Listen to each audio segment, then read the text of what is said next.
Friends, welcome to TNE சேவை channel. இந்த வீடியோவில் நாம தமிழக அரசு வழங்கக்கூடிய இலவச தையல் மிஷின் ஸ்கீமுக்கு எப்படி அப்ளை பண்ணுறதுன்னு பார்க்கலாம். மேலும் அப்ளை பண்ண தேவையான எலிஜிபிலிட்டிஸ் என்ன மற்றும் தேவையான டாக்குமெண்ட்ஸ் என்ன என்பது குறித்து இந்த வீடியோவில் டீட்டெயிலாக பார்க்கலாம். வீடியோ பிடிச்சிருந்தா லைக் பண்ணிவிட்டு அப்படியே நம்ம சேனலை சப்ஸ்கிரைப் பண்ணிக்கோங்க. வாங்க இப்போ வீடியோக்குள்ளே போகலாம். சத்தியவாணி முத்து அம்மையார் நினைவு இலவச தையல் மிஷின் திட்டம் என்பதுதான் இந்த ஸ்கீமோட நேம். இந்த ஸ்கீம் மூலமாக தான் தமிழக அரசு இலவச தையல் மிஷின் வழங்குறாங்க. நெக்ஸ்ட், இந்த ஸ்கீமுக்கு அப்ளை பண்ண தேவையான டாக்குமெண்ட்ஸ் என்னன்னு பார்க்கலாம். Photo, Aadhaar card, ration card, income certificate போன்ற ஆவணங்கள் தேவைப்படும்.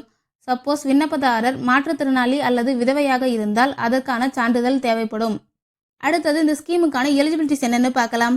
பெண்கள் மட்டும்தான் இந்த ஸ்கீமுக்கு அப்ளை பண்ண முடியும். நெக்ஸ்ட், 20லிருந்து 40 வயதிற்கு உட்பட்டவர்கள் மட்டும்தான் இந்த ஸ்கீமுக்கு அப்ளை பண்ண முடியும். நெக்ஸ்ட், உங்களுடைய குடும்ப ஆண்டு வருமானம் 72,000க்குள்ள இருக்கணும். இந்த எலிஜிபிலிட்டிஸ் எல்லாம் உங்களுக்கு இருந்தால் நீங்க இந்த ஸ்கீமுக்கு அப்ளை பண்ணிக்கலாம். அடுத்தது, இந்த இலவச தையல் மிஷின் திட்டத்திற்கு எப்படி ஆன்லைன் மூலம் அப்ளை பண்றதுன்னு பார்க்கலாம். இந்த வீடியோக்கான ஃபுல் வீடியோ ஆல்ரெடி நம்ம சேனல் இருக்கு, அதை பார்த்து தெரிஞ்சுக்கோங்க.